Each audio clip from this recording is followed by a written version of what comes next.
Perhaps what we're seeing is an unusual example of a fully traditional style of Islamic scholarship and spirituality that can actually cope with the rigors of foreign occupation and the challenge of modernity. It seems to work.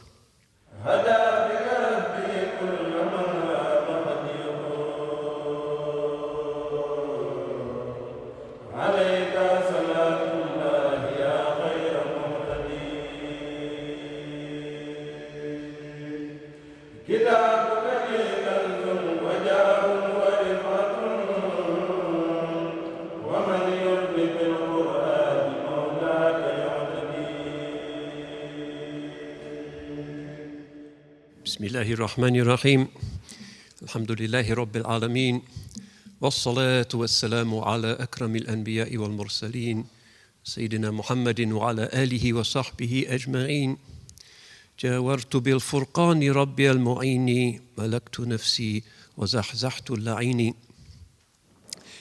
This is not going to be an academic talk. This is more in the spirit of the fraternal encounters that we've been having at Cambridge Muslim College over the last few years, when we ponder, in a way that is real rather than just theoretical, the implications for our current situation of the classical legacy which produced not just books, but also men and women. The actual outcome of this civilization of books, this civilization of scholarship, is the proof which comes about when human beings demonstrate in their own luminous lives the beauty of the prophetic example. We always teach things at CMC, or we seek to, with the Holy Prophet alayhi salatu wasalam in mind. What is fiqh, after all, but a faithfully resourced and transmitted art of prophetic compliance. It's ultimately an exercise in sorting out good practice from ego practice and identifying the good practice with the way of the chosen one, sallallahu alayhi wasallam. And we've noted in the course of these Paradigms lectures the unity that exists in the diversity of this ummah and its various storied figures. Women as well as men, people from the East, people from the West, converts, born Muslims, educated people, not so educated people, scholars, warriors. It's a diverse image of what it is to be an exemplar, perhaps a better word, more congenial to our tradition than leader, which has a slightly sort of management science feel to it. We're looking for those who are following the leader, who is uswatun hasana, an excellent example. To lead in Islam is to be led by the chosen one, sallallahu alayhi wasallam. And whether one person follows you, or no people follow you, or millions of people follow you, is not quite the point. The point is overcoming the lower self, conforming oneself to the way of the ultimate leader, who is the chosen one, alayhi salatu wassalam. Now, this is not an academic talk, but let's just begin with a reflection on some recent statistics. Some of you will have noticed that the media was buzzing with reports on the religious changes which are happening in the United Kingdom. Last year's census data have been crunched, and lo and behold, the latest tranche of data to be uploaded from the Office of National Statistics indicates that we're in the middle of a massive religious transformation. Decline in some senses, but in other ways, transformation and uplift. The Christian population is now less than half of the total population of the United Kingdom for the first time since the 5th century. Right now, we're living through that. 13% decline since the previous census in 2011. Other religions seem to be holding their own or spreading their wings, and many journalists have furrowed their brows at the fact that most Muslims are quite complacent about, which is that the Muslim population, it seems to have grown by about 40%. We're now somewhere around 4.5, 4.6 million, Probably more if you include people who weren't there on census night. It was, after all, the pandemic and things were strange. So we have to think, and CMC tries to think, what this means, this huge transformation, and being here in what was once a thriving church and now has a dwindling congregation but is now full of Muslims, Saracens, Ishmaelites, is perhaps a context to reflect on this. What kind of leadership is required in order to lead this growing flock? As well as the ra'iyah, there must be a ra'i. As well as the sheep, there must be a shepherd. Otherwise, the sheep will do what sheep do, either charging in an unthinking herd in whatever direction instinct takes them, or doing not very much. And we regard both of those outcomes as potentially threatening. So we need leaders.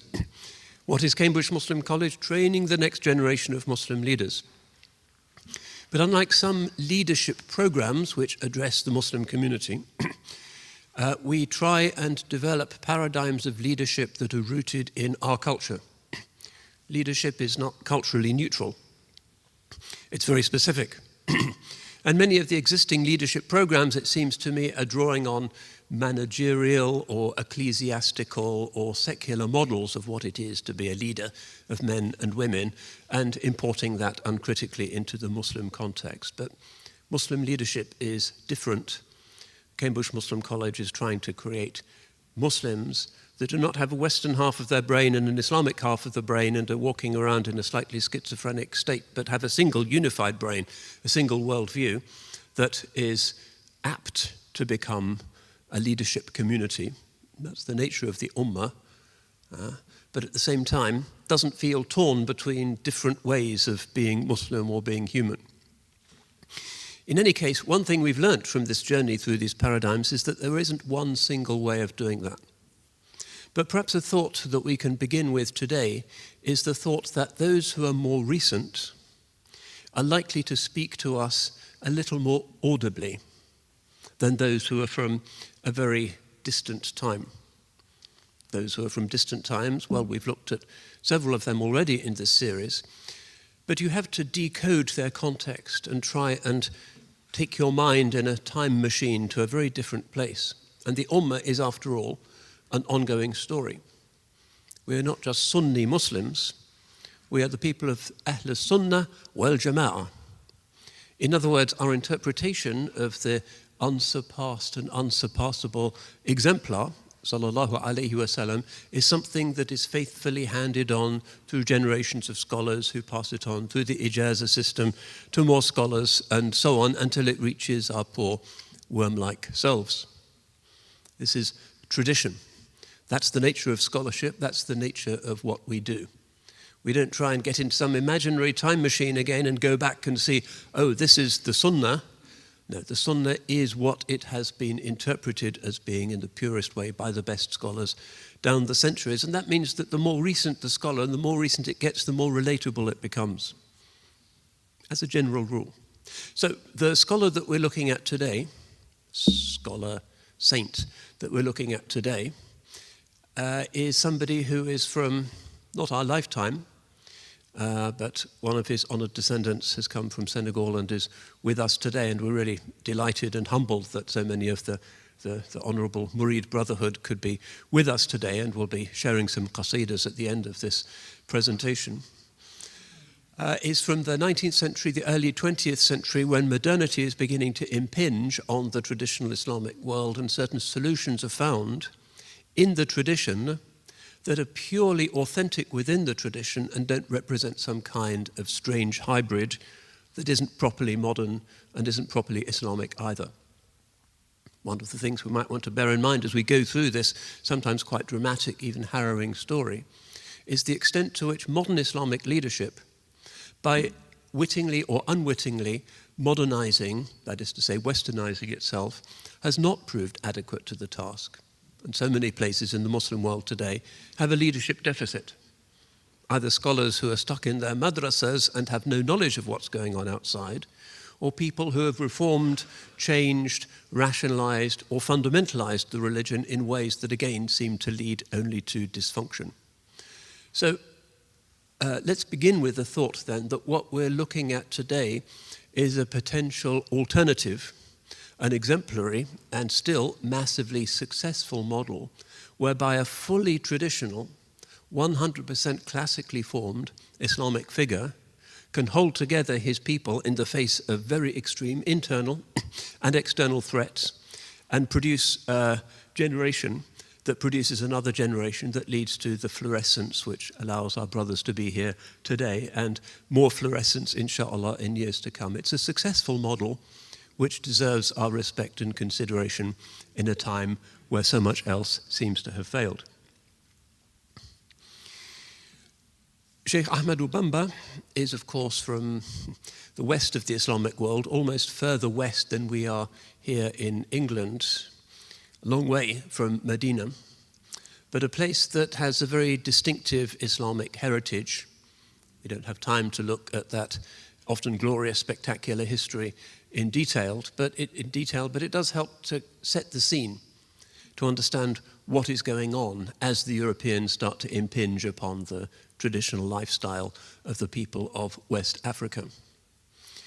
The story of Islam in Africa, of course, is coterminous with Islam itself. The first hijrah was to Africa, not to Medina. The Holy Prophet ﷺ says to his companions, when they go to Egypt, you will find people with dark skin and crinkly hair, and you should honor them because they are the relatives of Hajar. Where is she buried? The African matriarch in the Hijr next to the Holy Kaaba. No other African in history has been honored like that. Hardly any other person in history has been honored like that. With her son Ismail, according to Azraqi and all of the historians, that's a kind of indication of Islam's later African extension. We have an African matriarch who gives us the Sa'i and Zamzam and that great story. We have a biracial patriarch, her son Ismail, alayhi salam, who introduces and spices that African possibility into the whole Abrahamic story. The Holy Prophet alayhi salam is very aware of this. Honor them. And then you have the actual reality of Muslim history, some of it trading, some of it conquest, some of it just conversion. And you have the kingdom of Takrur, or the lands of Takrur, emerging sometime in the 11th, 12th century. And if you imagine that hardly anybody lives in the Sahara, you go south of Sahara, you come into savanna country. There's trees, there's dry grass, there's seasonal rains. Some agriculture is possible, but it's a bit marginal. And then beneath that, you get the rainforests, pretty impenetrable.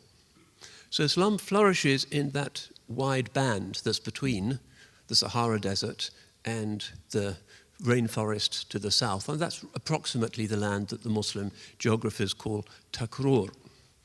And the Maliki madhab has always been predominant there.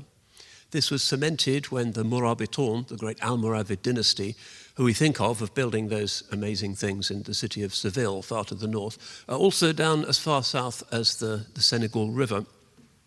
They were staunch Malikis, and the region has always been very devoted to the madhab of Imam Malik, radiallahu an. So the Murabitun are there, and then you get further dynasties, and then you get the famous story of the great African king Mansa Musa, who's a little bit further east.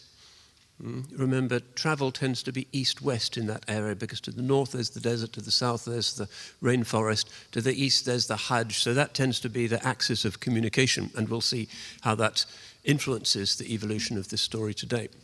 Mansa Musa in 1324, I think it was, did a really spectacular Hajj. He's the king of Mali, and he spends some time in Egypt, and everybody is quite amazed by his wealth. They say he gave away so much that the price of gold in Egypt started to go down. People had never seen that before. He goes, according to the historians, with 70,000 followers on Hajj. It's a very spectacular thing. Ibn Khaldun notes him and says, well, he was a good and a just king. So it's already become not a marginal place, even though it's geographically far away, but a center of very considerable civilizational importance, scholarship, and excellence. And it's Mansa Musa who incorporates the city of Timbuktu into his empire He visits it on his way to the Hajj and on his way back incorporates it and founds the great Sankore University, which is in all of the cities of the Sahel, perhaps the best known and most ancient of the great centers of Islamic higher learning. The building is still there, along with the great mosque that Mansa Morsi built there with the help of Andalusians, and a major civilizational center. So it might seem to some of us that we're looking at somewhere that's kind of on the edges, but it's not, in fact. It's very incorporated into the world of very mobile, traveling Islamic civilization, and the scholars are scholars of a high level. And then the Europeans show up. The Europeans, first of all, the Portuguese, the first of the kind of troublemakers, because they bring the Inquisition with them. They're quite fanatical, really. So the Portuguese appear in 1445 on the coast of Senegal, and then there's a tussle between the European powers. The Dutch are there for a while, and they occupy the island of Gorée, which becomes the great slave trading island for the Europeans as they take Africans across the Atlantic. The Dutch are there first, and then the British turn up, and then the French turn up. And what they find is this world of the Sahel, where people are educated but in a very different kind of tradition, and where there's a kind of balance, sometimes disrupted, but sometimes real, between traditional forms of religion, Islamic forms of religion. It's kind of, there's local skirmishes, but it's not like Europe, where you have the wars of religion and the Reformation and great explosions of religious hatred. A third of the population of Germany dying during this period as a result of wars between different Christian factions.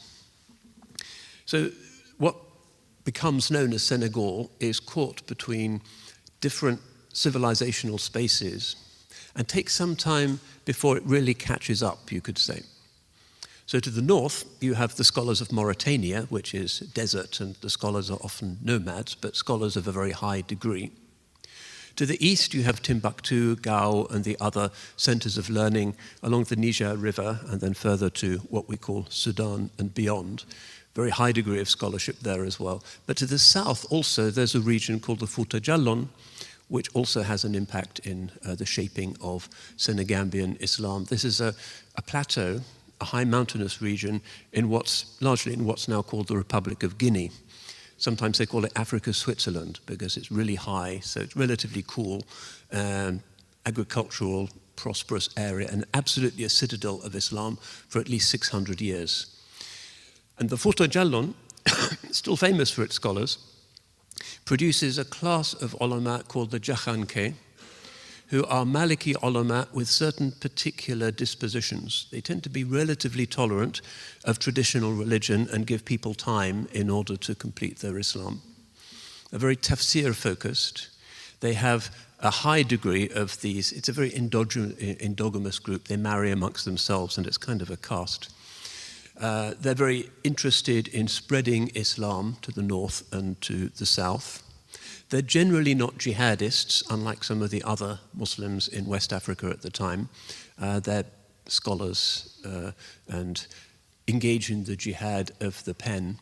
And being just to the south of Senegambia, of course, they have an influence as well. And after Sékou Touré and his Marxists took over in Guinea at the beginning of the 1960s on independence, quite a lot of the Jakhanke and their descendants went into Senegambia, where they continued to contribute to the religious mix there. So Senegal, to the north, to the east, and to the south, you have these Islamic citadels. It's not really on the edge. And part of the story of Ahmadou Bamba is the story of finding ways which are compassionate but successful of helping people over the watershed between traditional pagan religion and into his very kind of Sunnah-compliant interpretation of Islam. So the French end up becoming the preponderant power in what ends up being called Senegambia. None of those borders really make a lot of sense locally. The predominant language in Senegal is Wolof, but there's Wolof speakers in Mauritania, some in southern Mali, some in northern Guinea. It's the usual case of colonialists putting borders in destabilizingly wrong places.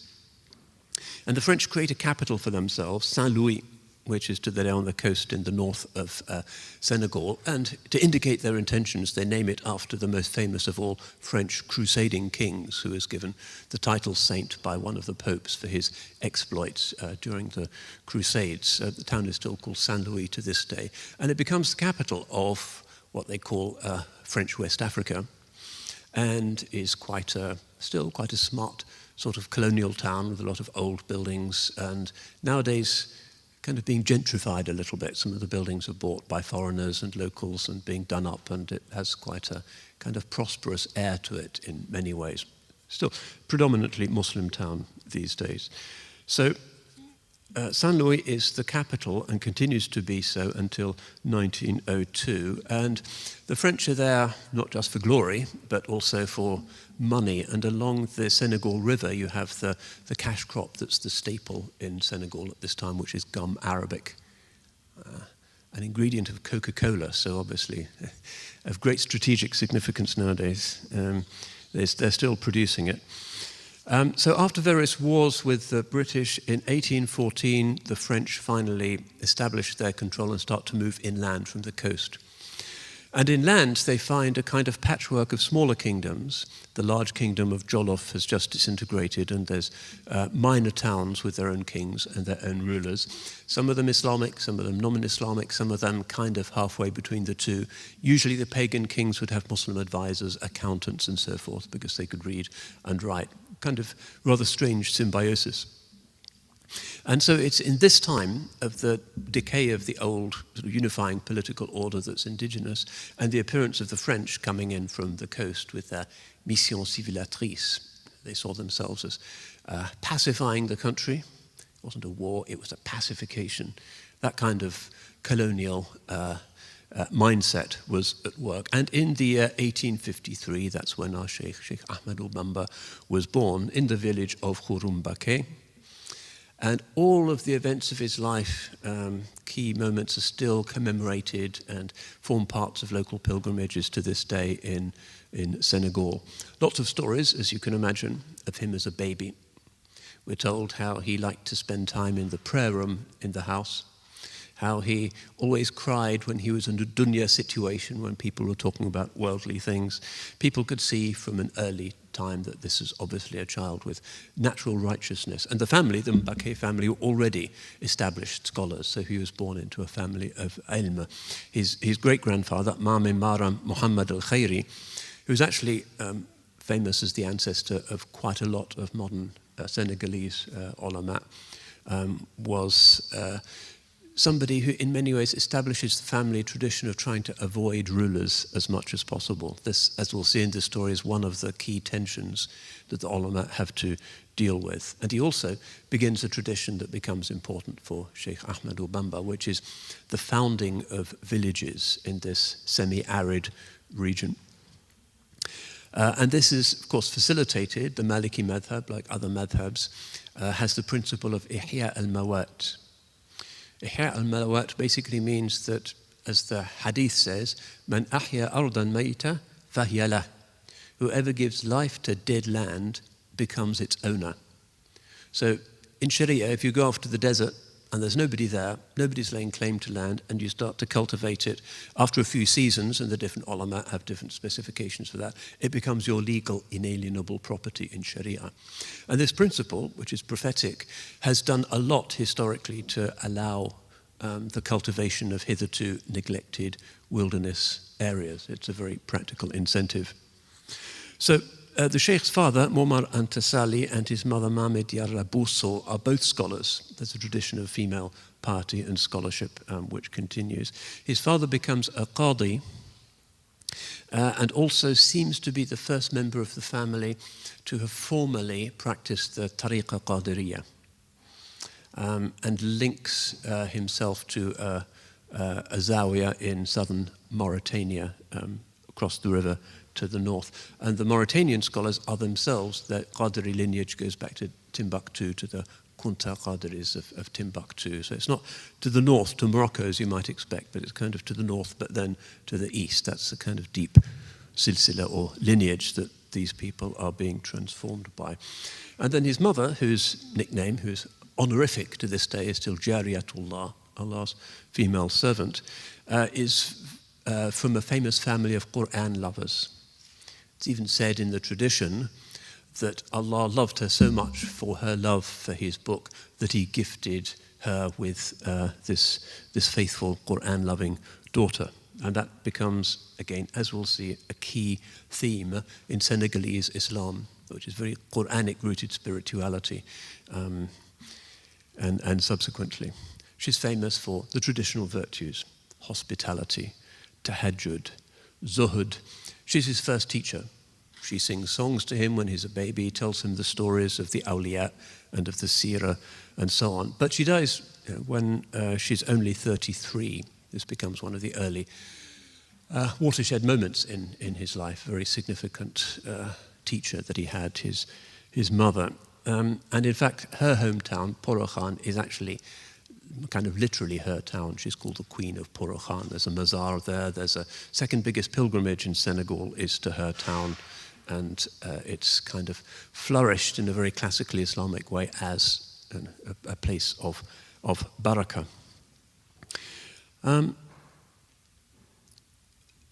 So the child, clearly destined for a life of piety and Quranic orientation, brought up with these blessed parents, his early education follows the traditional pattern, which is focused on the memorization of the Quran. His uncle, Serigne Mouhamadou Bousso, teaches him the Quran in the traditional way, which is the wooden lawh, and you write the verses on it, and then when the child has memorized the verses, you wash them off and you write them again. Things like books would not have been widely available, certainly not for children's education at the time. Education through stories of the saints, always hugely important in the upbringing of children in the traditional Islamic world. Studies with him, with the local imam, and also many of the ulama who are based in the towns there would also have a kind of country house or a farm where they would go during the wet season, where they would concentrate on the growing of millet. It's a very kind of agriculturally based society, so very often people are kind of migratory between the cities and the hinterlands. And on his journeys to the hinterlands, he acquires a taste for khalwa, seclusion. He kind of likes being alone with his Lord, under a tree, by a hill, in some secluded place that he feels has some kind of particularly serene presence. This is what he loves. At the same time, he acquires teachers, not just from his father's Qadri tariqah, but also from the Tijaniya and from the Shadhiliya, who also spread in Senegal. One of the features of his way is that it's kind of inclusive of a range of turuq. So an idyllic life dedicated to God and to the Quran as a young child, but at the age of 8, war comes.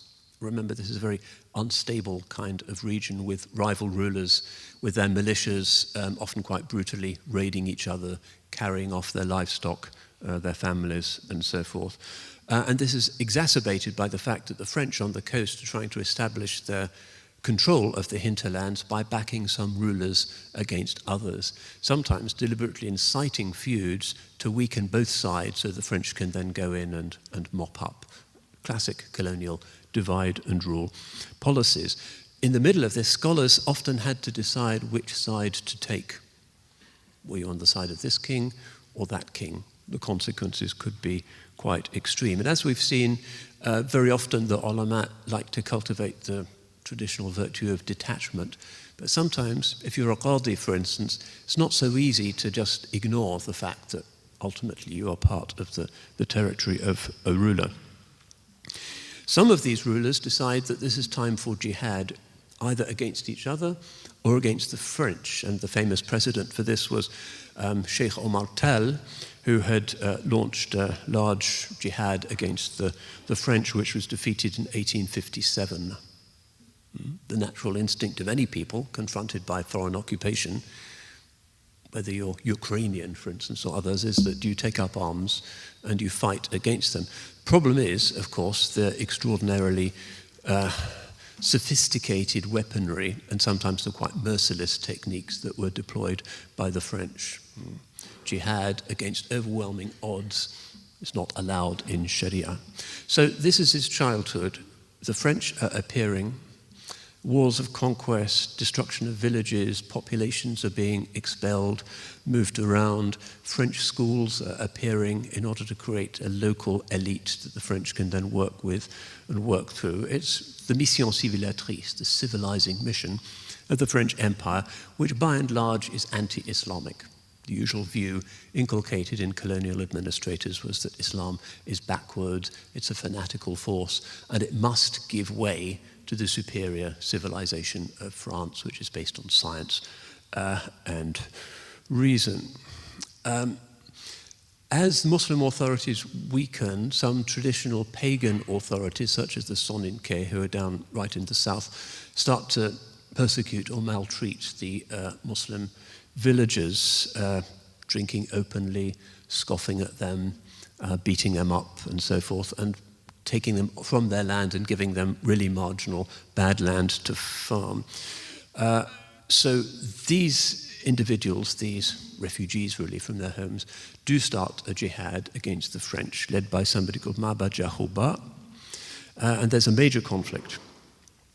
The French send in their latest troops with the latest rifles, and the jihadists are massacred, and some of Ahmadou Bamba's family are also killed, martyred during this conflict.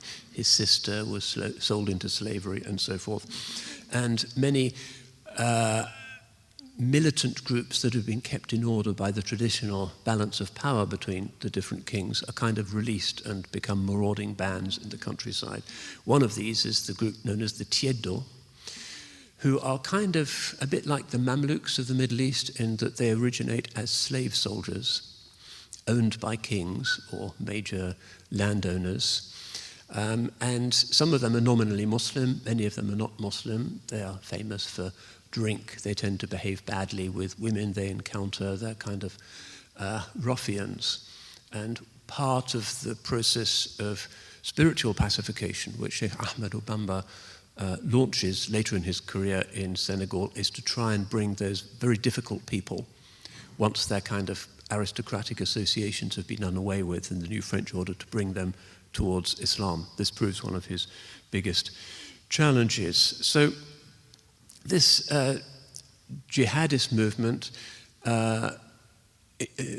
forces the ulama to move from major centers in central Senegal, Jolof, Baol, and so forth, the areas around where Cheikh Ahmadou Bamba is growing up, to the main city of the jihad is Saloum. Ahmadou Bamba continues his studies, he's completed his hifz, and then you have the final massacre, 1867. Maba is killed and the French have consolidated their control. So you have the city, Saloum, where you have these, as it were, refugee ulama of different orientations. One of the things about the life of the sheikh is that he's quite open to the different tendencies and understandings present in Sahelian Islam.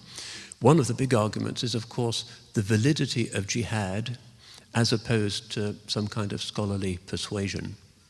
What was the chance of succeeding when the French have got modern artillery and grapeshot, and most of the mujahideen are armed with bows and arrows and swords? What should be the strategy? In the same town of Saloum, there's a range of tariqas. There's Tijanis, Qadris, and also an interesting group. You can see them on YouTube, the Layen Brotherhood. Senegal's smallish country, but has a lot of interesting internal Islamic differentiations. If you drive north of Dakar, on a Friday morning or a Saturday night, just before Jummah, you can see some of the most amazing dhikr you'll ever encounter in the main mosque, which is kind of on the beach in this fishing town. And they're all fishermen, and their dhikr is the kind of thing that they would be doing while they're rowing oars, hoisting sails and things. Very beautiful sounds, and everybody's dressed in white. And another interesting thing about these Senegalese movements is they conserve relics of French compromises with local sovereignty. So that town of Yoff is technically not fully part of the Republic of Senegal, but it has its own laws, and it's dry, of course, no alcohol and so forth, and it's an interesting kind of module within the larger Senegalese state. But these are not followers of Ahmadou Bamba. This is Layen brotherhood, they all have the same name, Lai, which is incredibly confusing. I mean, on the one hand, you're not embarrassed by forgetting people's names. It's also a bit confusing. Anyway, I went there. It was a beautiful place on the beach. So, 1868, another jihad starts, this time under somebody who seems to be making Mahdist or messianic claims for himself from the Tijani side of things. And Ahmadou Bamba's father is the fiqh advisor to this new king. And that's one reason, I think, why the French subsequently always, throughout his life, suspicious of Ahmadou Bamba, because his father has been the chief mufti of this rebel group. So in this time, he moves to the city of Cairo. By the age of 20, he's moved into higher education, tafsir, Baydawi, and so forth, more advanced texts, strong emphasis on Arabic. He writes a book, Mawahib al-Quddus, which is a commentary on the Aqidah work, al-Barahin of as-Sanusi, starts to give fatwas, works with his father as his kind of katib or his scribe, and clearly now beyond the stage of education and moving into the realm of teaching himself. Then you have another of the kings, a certain Lat Dior, changes side, supports the French against this rebel jihadist, Ahmadou Ba, and you have the Battle of Samba Sadio, which is where the French actually defeat, once again, the jihadists. On all sides, there's cynical alliances, treachery, it's a very unstable and ugly world, and as usual, in war zones, it's the weak who suffer the most.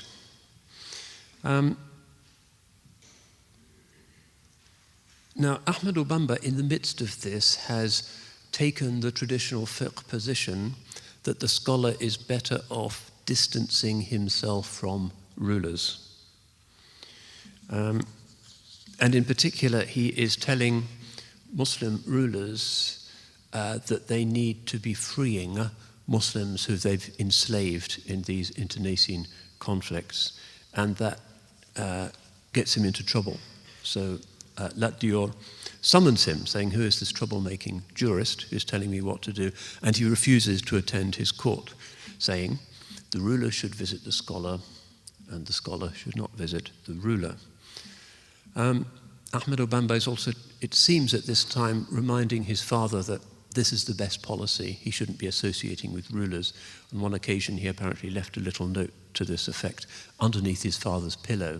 It's a very polite society, and directly confronting your father would not be possible, but this has been recorded. At this time, he marries his brother's widow, Fatijah Touré, which cements his connection to the family. The next milestone is at the age of 30 in 1882, when his father is dying, and his father entrusts the Mbake family to him. And the janazah is obviously an event that attracts a large number of people, and in the time before internet, gatherings such as that were an opportunity to make an announcement and to get the word out on something important. And here he publicly declares his belief that one should not associate with rulers. So he says at the janazah, "It is not my custom to keep company with rulers. I look for no help from them. Allah alone is the one to whom I look for the granting of honor." This is pretty badly received. The Wolofs are generally polite and discreet people. And this kind of frankness is disconcerting. So he writes to King Lat Dior and says, "An alim in a king's court is like a fly eating impurity." Well, the king doesn't like this too much. And he retreats. He goes off into the savannah on Khalwa. And here he develops another aspect of his spirituality, which is a very close spiritual connection to the Sahaba, particularly those Sahaba who refuse to associate with fitnas of any kind or to associate with rulers. 1883, he leaves for 8 months, visits various ulama and awliya, attains ijazas, and Al-Hajj Kamara in Saint Louis gives him ijazah to be muqaddam and hands him the ritual turban and staff of that role. He goes to a Sheikh Sidiya, who is in Mauritania, who is from that line of Qadiris connected to the Kuntas of Timbuktu. Here he finds many manuscripts. He's able to improve his learning because educational standards are pretty high in Mauritania. He's also initiated into the Chadhiliya and is making very considerable spiritual progress. He gets back, and by now there's tensions between King Lat Dior, who is annoyed, and the French. In 1886, Ahmadou Bamba and Lat Dior supposedly meet, and it's said that Lat Dior actually repents at that meeting. Ahmadou Bamba tells him to lay down his arms and to stop fighting suicidally against these overwhelming odds. Lat Dior ignores him and dies in a battle, and the French now are able to occupy the interior of Senegal and destroy the traditional court structure, the traditional matrix of society, the tieddo, these kind of samurai warriors of the courts. And in the midst of this chaos, Ahmadou Bamba goes back to his birthplace, Mbake Baoul. So Senegal is really kind of devastated at this time. There's smoking towns, and women have been abused, and a lot of people have been taken into slavery. The French thing is very arrogant and difficult to deal with. So he's looking at a kind of ruined country. And as part of his strategy for rebuilding this post-jihad landscape, he creates what he calls da'iras. Da'ira is like a zawiya or a settlement where religious teaching can take place. And each one is named after one of Allah's beautiful names. So Da'irat al-Quddus, Da'irat al-Ghafur, Da'irat al-Mannan, and so forth. Each one is named after one of the names. And in each of these little colleges, there's 3 stages of education, which he calls tarbiyah, which he calls ta'lim, tarbiyah, and tarqiyah. And I did want to share with you, if we've got time, some of his amazing poetry, because his words are going to have more impact than mine. They say, بِذِكْرِهِمْ تَنْزِلُ الرَّحْمَةِ. By mentioning these people, mercy descends. That's why I said it's not an academic encounter. If you are orienting yourself towards the fragrant memory of one of the men of Allah, then some of that barakah will, inshallah, not escape you. العلم عند العلماء ينقسم لظاهر وباطن سرا كتم. ينقسم لظاهر وباطن سرا كتم. ظاهره المصلح للأعمال والباطن المصلح للأحوال. فأول باسم تفقه دعي والثاني عنهم بالتصوف وعي. ثم تقديم الفتى الفقه على التصوف وجوبه قد انجلى. فمن إلى إخلال الأول انتمى هلك في الدنيا بحكم العلماء. ومن يكن بالثاني ذا الإخلال يهلك غدا بحكم ذي الجلال. And so on. What he's saying in this poem, and his form of instruction basically in this pre-internet world is by composing easily memorized poems in a simple meter. Why is it in Arabic? Because Arabic is the kind of language that unites the Muslims of Senegal. There are so many different local languages. So here he's saying, according to the ulama, knowledge divides into external and internal knowledge, and there's a secret in this which has been concealed. The outward knowledge is that which corrects actions, and the inward knowledge is that which corrects states. And the first is known by the name of fiqh, and the second is known by the name of tasawwuf. Tafaqquh, tasawwuf. And then the student should always put fiqh before tasawwuf. This is an obvious obligation. Whoever is guilty of neglecting the fiqh will be destroyed in this dunya, according to the ulama. And whoever is neglectful of the second shall be destroyed in the next world. That is the decree of the Almighty. So a very classical understanding of the relationship between Zahir and Batin. And this informs his famous educational reforms. So he's trying to deal with this shattered landscape with this policy of planting little colleges and lodges everywhere. And another feature of these da'iras is that quite often they're in quite remote places, they're settlements that he's establishing on the basis of this Ihya al-Mawat Sunnah principle.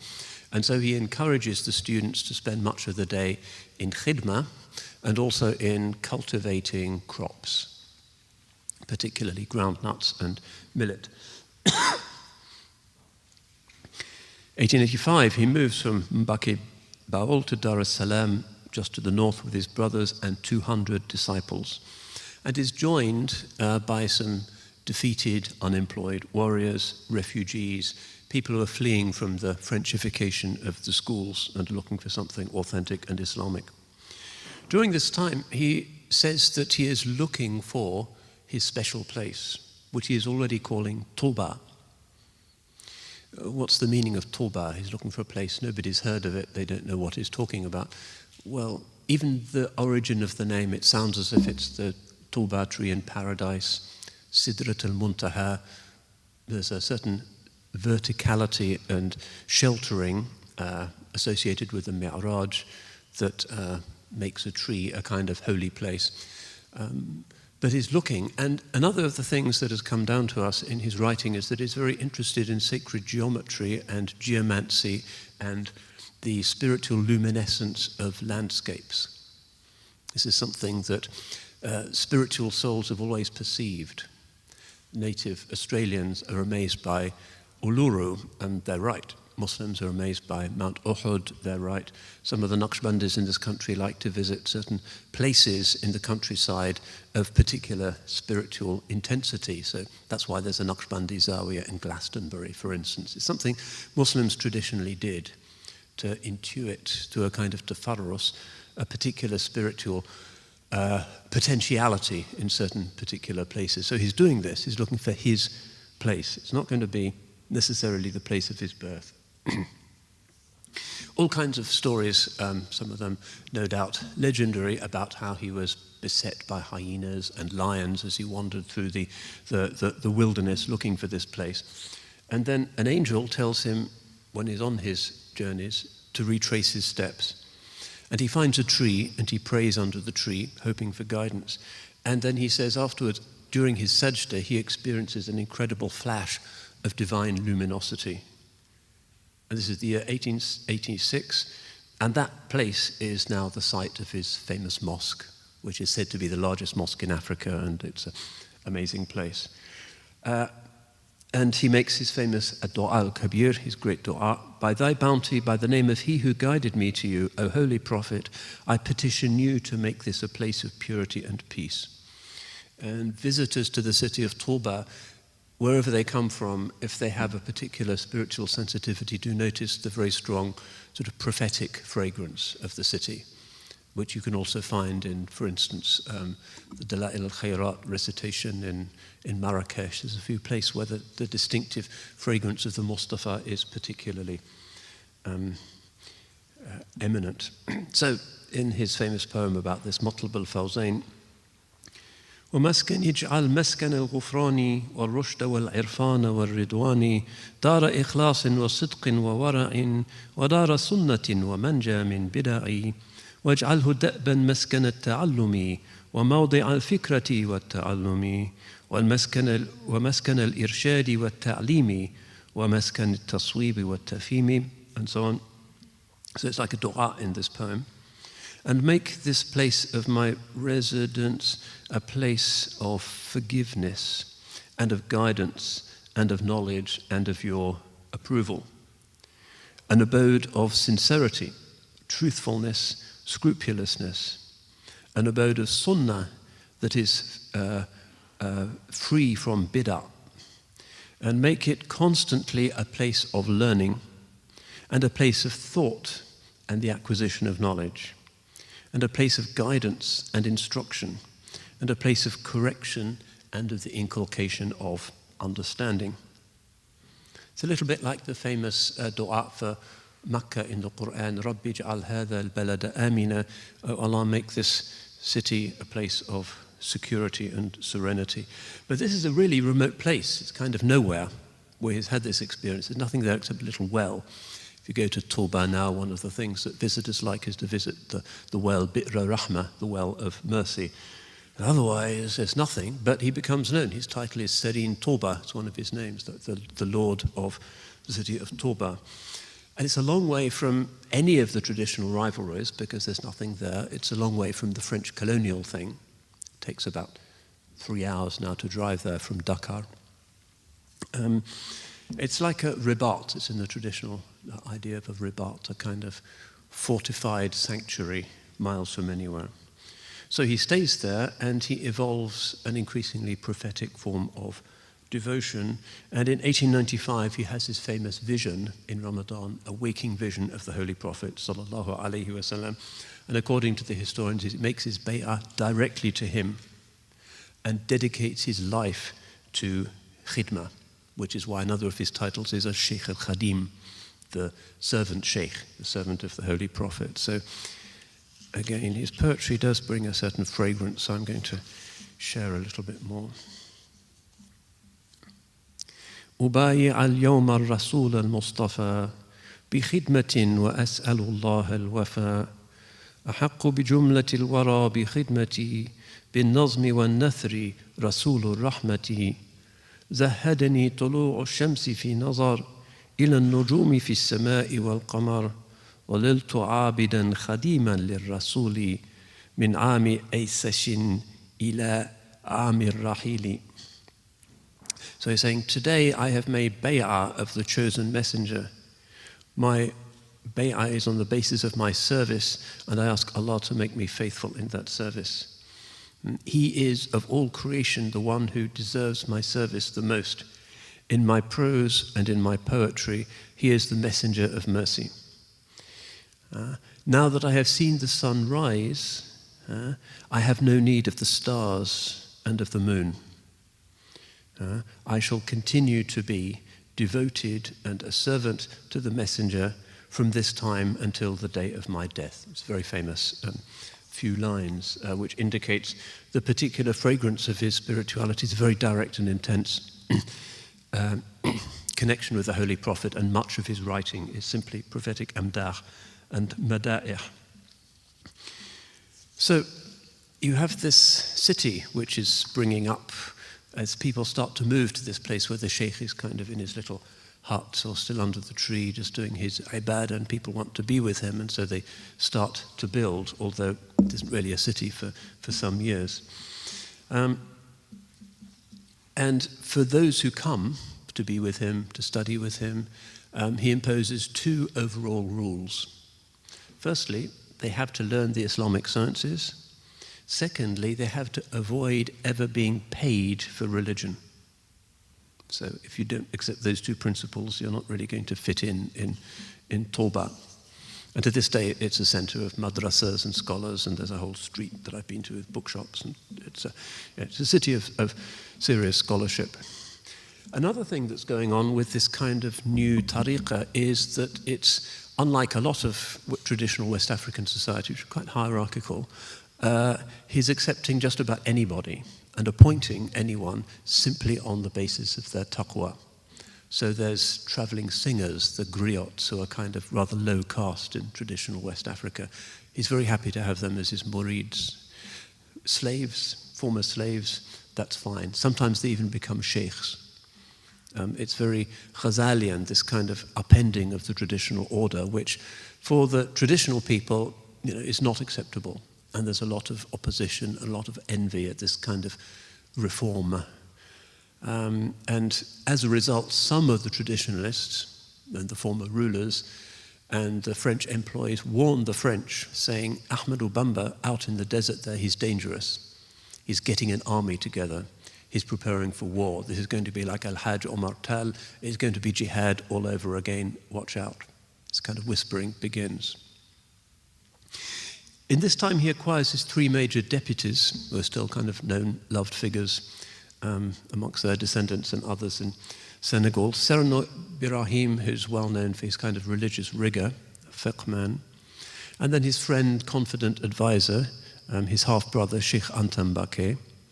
And then Sheikh Ibra Fall, who is from the city of Kayor, not far away, central Senegal, who is kind of his major domo, his official representative, his ambassador, and he calls him Bab al-Muridin, so he's kind of threshold. You just talk to him before you go in to see the sheikh. And he's famous for converting a lot of the kind of difficult, very traditional people, including the Tieddo, these kind of ex-samurais who are wandering around, not really being Muslim or continuing to drink or whatever. This guy, Ibrafal, is bringing them towards Islam. And something he finds is effective with them is that some of them say, we're not going to prostrate, we're not going to do those Muslim things. We're Muslims now, yeah. And so he utilizes their martial energy by turning them into agriculturalists. So all of these new da'iras, these settlements that are being created all over, he sends them out to those places and say, till the earth, make it fertile, produce crops. And this kind of ora et labora ethos becomes quite a successful way of sedentarizing these people. But he's an odd person, and to this day, kind of people in Senegal, of course, love him, but it's not clear that he's really Sharia compliant. He's kind of on the bridge between the two worlds. It's a big controversy in Senegal, but his spiritual descendants, the Baye Fall, you can see them they're quite spectacular because they have patched robes, they have dreadlocks, often they're musicians. Cheikh Lo, who's a famous Senegalese musician, is from that group, and very khidma oriented. So if you go to a big iftar gathering in Dakar, it's likely to be, they're the ones who are cooking and bringing the food. They also physically help with the construction of the mosque in Touba. And part of the greatness of Cheikh Ahmadou Bamba is that he's not enforcing complete compliance on everybody immediately, but is bringing them in a compassionate, understanding way and helping them to progress at their own pace. So these rumors are reaching the French, sitting behind their desks in Saint-Louis, reports coming in from spies, and they're getting anxious. And they're thinking, why would he go off to this nothing place if not to prepare for jihad? And because his father had been associated with Lat Dior, the French send a colonial administrator to write a report. That report has been preserved. It turns out the guy goes to his house, looks around, talks to him, doesn't find this army in the making. He writes this back to Saint-Louis. During my mission, I inquired in numerous places about the Marabout Ahmadou Bamba, but everywhere I heard nothing but good. He is a devout and calm person whose only failing is that he accepts many useless people as disciples. And if those types are not carefully watched, they are likely to cause trouble. So the most he can do is to say that there are these kind of ruffians, ex-soldiers, slaves and so forth, who are hanging around his encampment, and that might be a source of worry. The sheikh is aware of this, so he disaggregates a bit, sends his disciples off to different places. And Ahmadou Bamba himself goes to Saint-Louis to tell the governor, I'm not a militant, I'm just a teacher, I'm an educator. The French are suspicious and would do anything to try and find some kind of evidence, but they can't pin anything on him. Still, the rumors persist. He's a troublemaker. He's appointing sheikhs who are from kind of low-born families. He's disrupting the social order. A lot of money, of course, is coming into him. People love the sheikh, and he's dishing it out, and is becoming a significant economic force that's not really under the control of the central tax authorities in Saint-Louis. So some Murids are banished from the French towns. These tieddos, these kind of samurai types, often turn against him.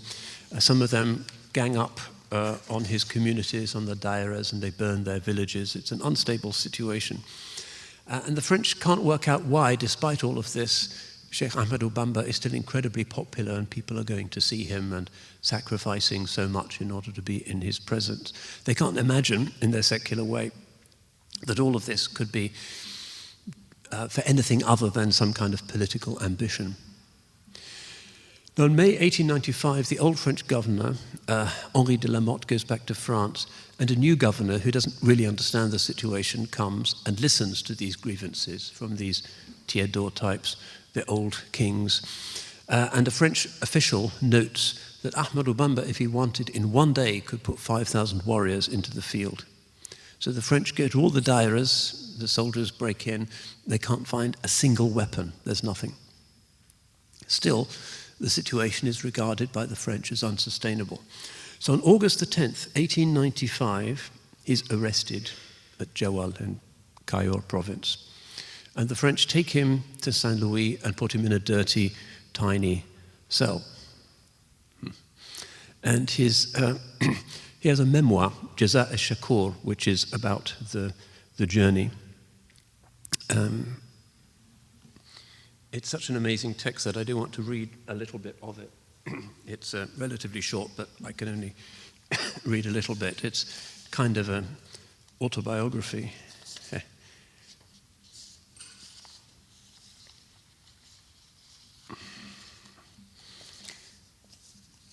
Now, during this time, he's actually treated really badly. He's humiliated. The French are trying to discredit him in the eyes of the ordinary Senegalese.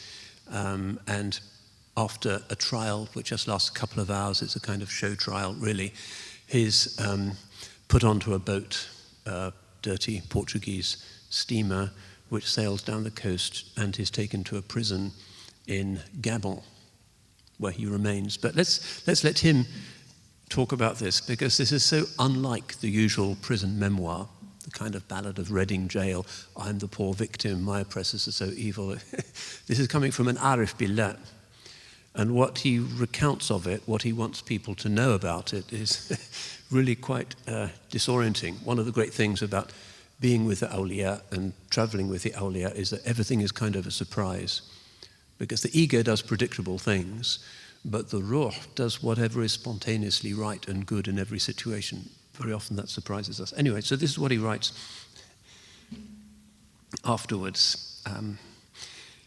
الحمد لله الذي جذب مؤلف هذا الكتاب إليه بكتابه العزيز وبأكرم الخلق طرا لديه سيدنا ومولانا محمد وعلى آله وصحبه أزكى سلامه وعلى كل نبي ومرسل فاز بإكرامه أما بعد. So he begins by saying Alhamdulillah, who brought the author of this little book to him through his precious book and by his most noble Prophet, Sayyidina Mawlana Muhammad alayhi wa ala alihi wa sahbihi azka salamu, and upon all of the prophets and the sent ones, that great honor. فهذا تحدث ببعض نعم رب العالمين شكرا له تعالى على كوني خديم الهادي الأمين عليه بآله وصحبه الصلاة والسلام أبدا آمين. This is how he begins his kind of prison memoir. This is my discussion of some of Rabb al-Alameen's blessings upon me, out of gratitude to him and gratitude for his having appointed me to be the servant of the guide and the trustworthy one. May peace and blessings be upon him. And the whole thing is absolutely not a victim account, but the account of somebody who is absolutely full of the divine.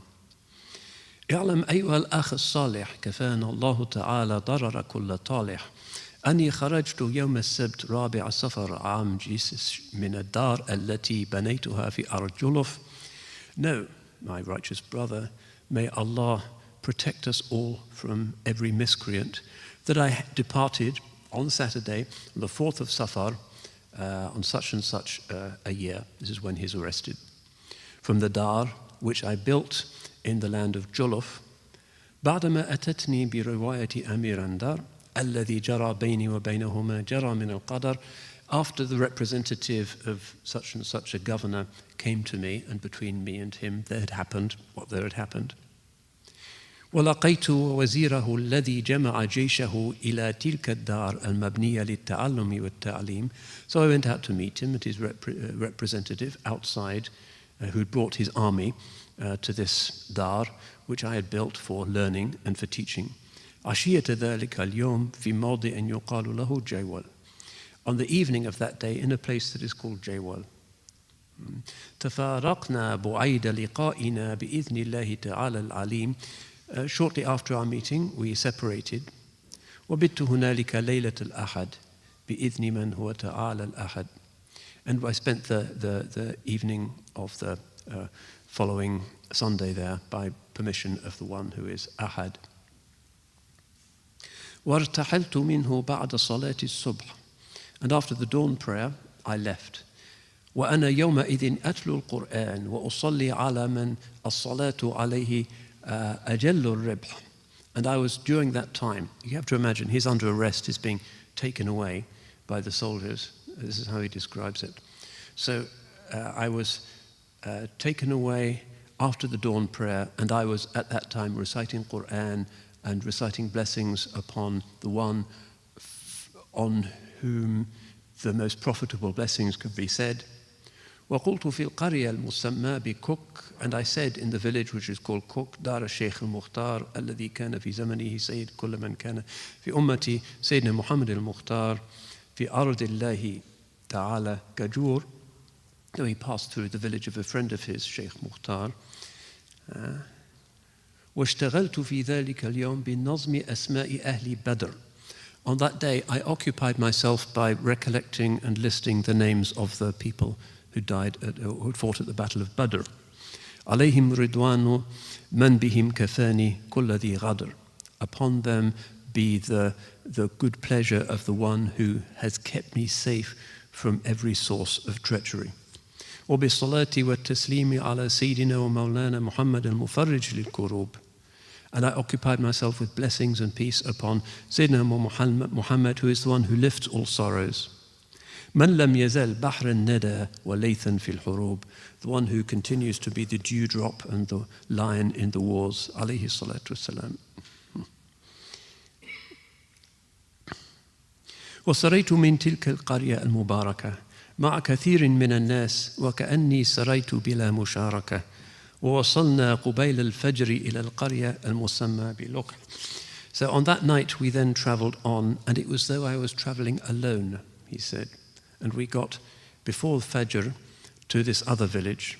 وأنا في تلك الليلة ممن على الله تعالى وحده ركع وقلنا فيما وأنا أتلو خير الذكر. So again he's making dhikr, and all he remembers of the journey is the dhikr that he's making. وأصلي على من بجاهه كفيت كل مكر. And I was blessing the one through whose blessing I was saved from all conspiracies and plots. ووصلنا إلى سفينة البر. We came to the land ship, by which he means the train. The French had built a railway line inland. لوجه الله تعالى وتعالى الذي جاد لي بالبر ودخلت السفينة, etc. And the ship set sail. And as I set sail on this ship, these words came to me. سبحان من في البر والبحر معا أجرى الجواري وكلا جمعا. سبحان من لي جاد بالسفينة في خدمتي لصاحب المدينة. سبحان من يولج في النهار والليل والإسرار في الإجهار. So all of this for him is just an opportunity. He's under arrest, he's in this little train.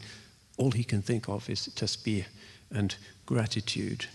And then he describes very briefly the affair of his arrest. It would be good if we could continue, but he talks about what it was like on this ship and how the ship put into islands and to ports where there was nobody who remembered God and there was no positive relations between people. And then he comes to this island where he's imprisoned. وفي تلك الجزيرة. He's not going to tell us about how the cell was or the chains or this. Remember, is 19th century France. This is the time of Papillon, desert island. You remember Steve McQueen, Dreyfus, and so forth. These must have been terrible conditions. You don't get any of that. Instead, what does he want to tell us about the island? Well, when he reaches the island, the first thing he does when he gets to the prison is to pray Salat al-Janazah. And he's asked afterwards, why does he do this? Awliya always doing surprising things. I said Salat al-Janazah for all the Muslims who've died in this prison, and nobody said Janazah for them. So he's just thinking about people who he hasn't met, and he prays Janazah for them. And then he says, وَفِي تِلْكَ الْجَزِيرَةِ أَلَّفْتُ الْمُقَدِّمَتَيْن فِي الصَّلَاةِ عَلَى النَّبِيِّ الْأَمِينِ عليه بآله وصحبه سلاما من كفاني كل من ينكر ويمين. And in that island, what did he do? I composed 2 introductions to the blessings on the Holy Prophet. may Allah bless him and give him peace. He who has saved me from left and right from all misfortunes. One of them is in prose, and the other is in poetry. وناجيت في تلك الجزيرة الله تبارك وتعالى من المحرم إلى آخر ذي الحجة مناجاة تصير على كل من أنكر أو شك في شيء منها أبلغ حجة لكونها من فيض من إنما أمره إذا أراد شيئا أن يقول له كن فيكون. So he's talking about the various adhkar and praises that came to him during these months. وإني حينئذ ليس لي إلى غيره تعالى ركون. And at that time I had no reliance on anybody other than Allah. وفي ساحل بحر تلك الجزيرة وقفت. Once I stood on the beach of that island, مرتجلا وفي ارتجالي ما أشركت وما نافقت. And I was spontaneously composing without any idolatry and without any lack of sincerity. So, what's he saying? What is the poetry that naturally comes to his mind? لِيَا أَشْهَدُ بِكَوْنِي عَبْدُ مَنْ يَغْفِرُ الذَّنْبَ وَكَوْنِي خَدِيمَ الْمُصْطَفَى بَحْرَ مَا يُنْبَى. I bear witness that I am the slave of he who forgives sins, and that I am the servant of the chosen one at the Bahr of Mayunba. Mayunba is this island in southern Gabon, far from any Muslims. It's almost on the border with Congo. Very unhealthy, dreadful place. And the French probably had sent him there to die. This was their way of getting him out of the way, because not many people came back alive. وَلِيَ أَشْهَدُ بِأَنِّي لَا أُدَاهِنُ مُشْرِكًا خَلِيلًا حَبِيبًا لِلَّذِي كَرُمَ الْجَنْبَ وإني خليل للمقفى حبيبه عليه وسلاما من كفاني به الكذب عليه سلام قائد قادني له به مع كتاب محكم طيب الجذب شكوري ورضواني لربي وللنبي على عصمتي من كيد طاغ به انكب مديحك يا خير البرايا سعادتي يقيني به إبليس ربي متى دبا مدحتك مدحا قد كفاني العدا معا بذكر حكيم فيضه نحو انصب. So I can't translate all of it, but basically it's a kind of ecstatic poem. He seems to be very joyful. He's saying, thanks be to Allah who's protected me from tribulations. I hope that Allah will forgive my sins. I'm honored to be the servant of the chosen one. The Iblis has failed to overcome me or to determine my enemies. It's a very lovely thing. And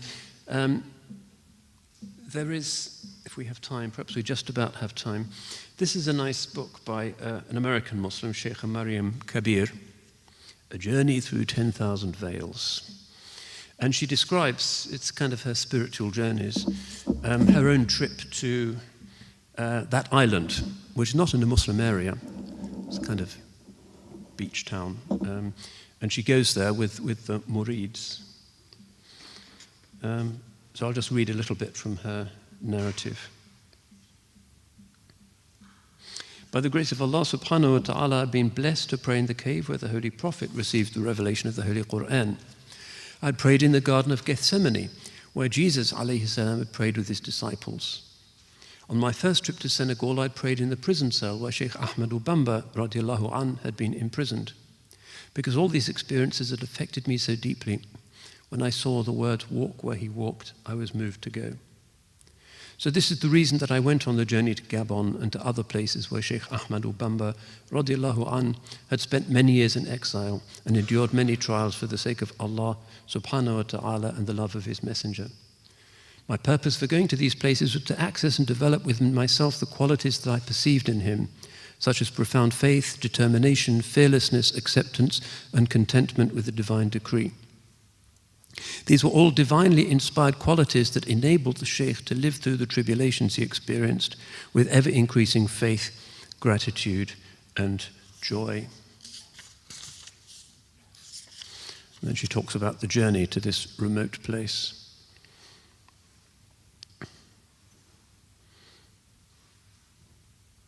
In the evening, dressed all in pilgrimage whites, we were transported to a huge tent. Dressed in the whiteness of the purity of the path, I felt tiny in the immense regal gathering, but also empowered with the grace given to us by God to focus the energy of that beautiful assembly. Nasiha very sweetly sang a few verses from the qasida called Sindidi that Cheikh Ahmadou Bamba radiallahu an wrote for his mother, Mariam Boussel, and the people in the audience were overwhelmed with joy. I spoke then about the women of God. I looked out over the vast field of human beings and beheld a great sea of love and grace, and we were sitting in the center of it.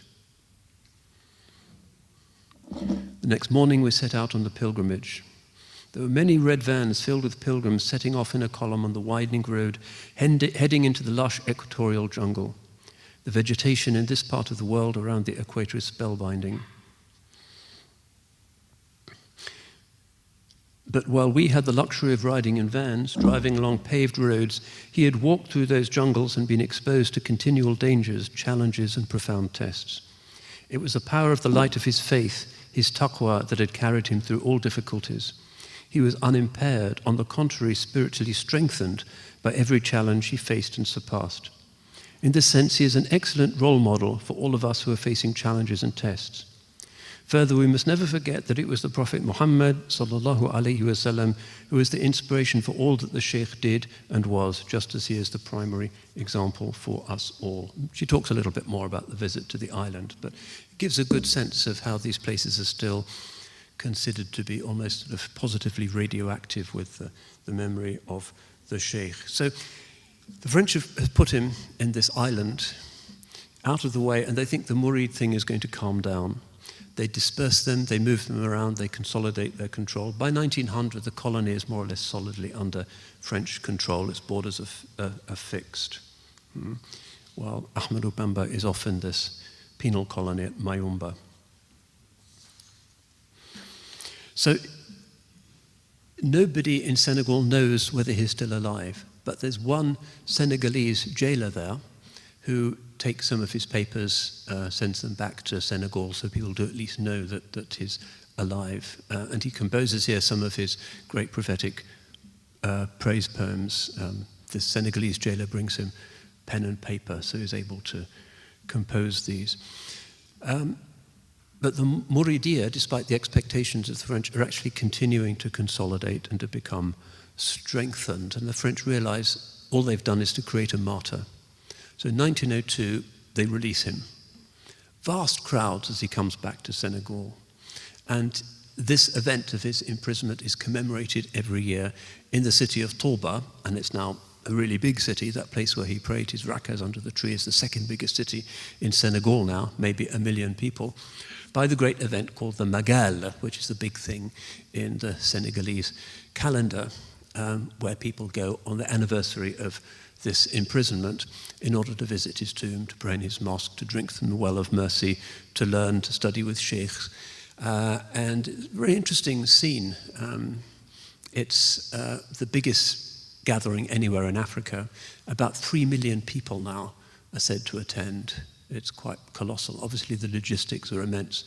And if you're thinking about, this is almost the size of the Hajj in a poor country. But it's obviously difficult, but it's well organized, and there isn't a hotel there. They don't really have restaurants. It's a quite austere religious place. So there's no alcohol, obviously. They don't allow hotels because hotels can bring facade of various kinds. They don't like instrumental music. It's an austere place, but full of joy.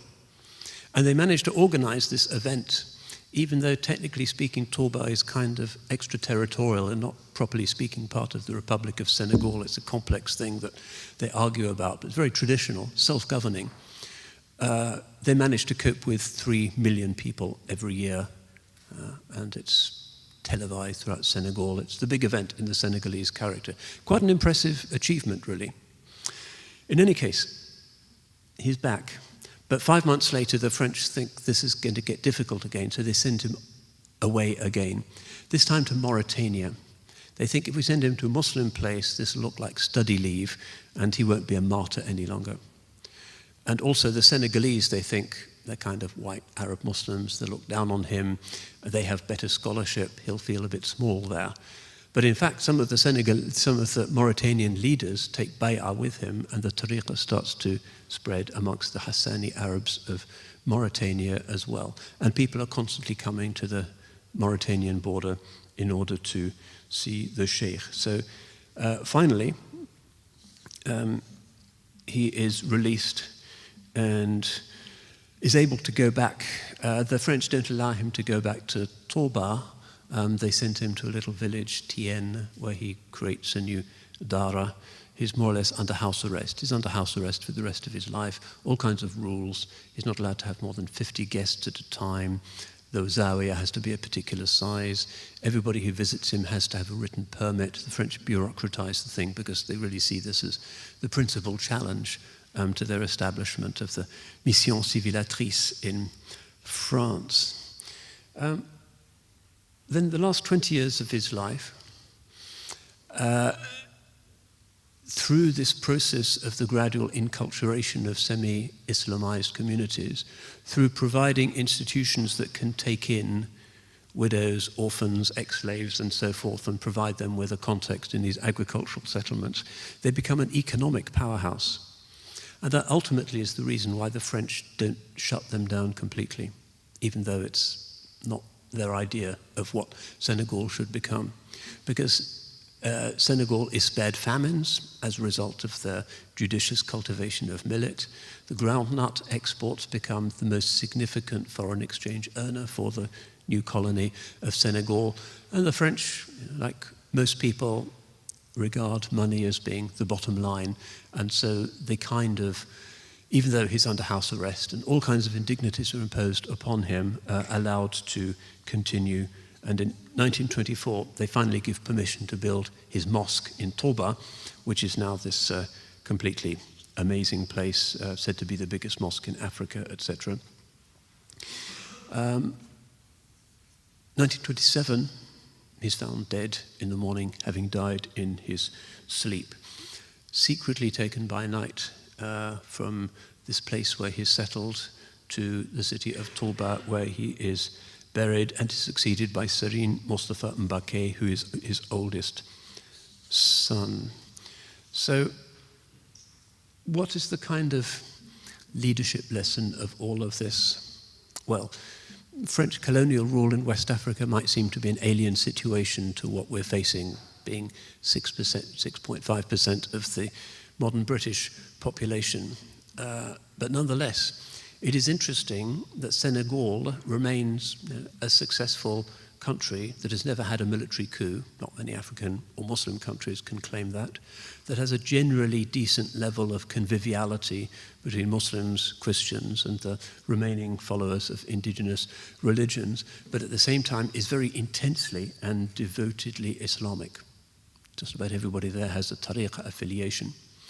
So perhaps what we're seeing is an unusual example of a fully traditional style of Islamic scholarship and spirituality that can actually cope with the rigors of foreign occupation and the challenge of modernity.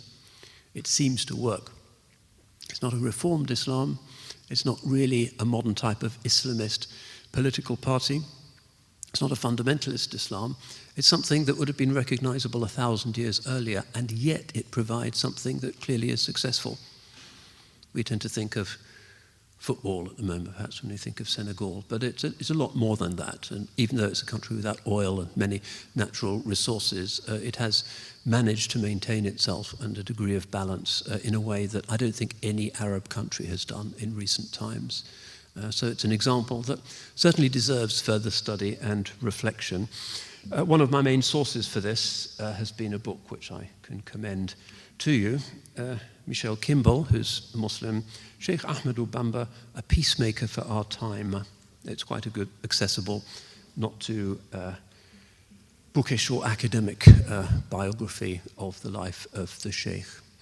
So that essentially is what I wanted to share with you. And I hope that this hasn't just been words, but that we have felt something of the uncanny but reassuring presence of the sacred, somebody whose life was totally for God and his messenger, and who lived through tribulations which for us would be unbearable, but who in the depths of those prison circumstances, de profundis, produced this literature of such joy and such hope, something that for us in our various tribulations should be a sobering inspiration, but also, inshallah, a source of hope. So thank you for your patience. I commend learning more about the Sheikh to you, and a visit to Touba, Dar es Salaam, definitely a transformative experience. But enough of my words, and inshallah we'll be hearing the real thing now when the murids themselves will be sharing some of the words of the Sheikh in their inimitable style. And we are very honored that you would be with us today. Assalamu alaikum wa rahmatullah.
للخالق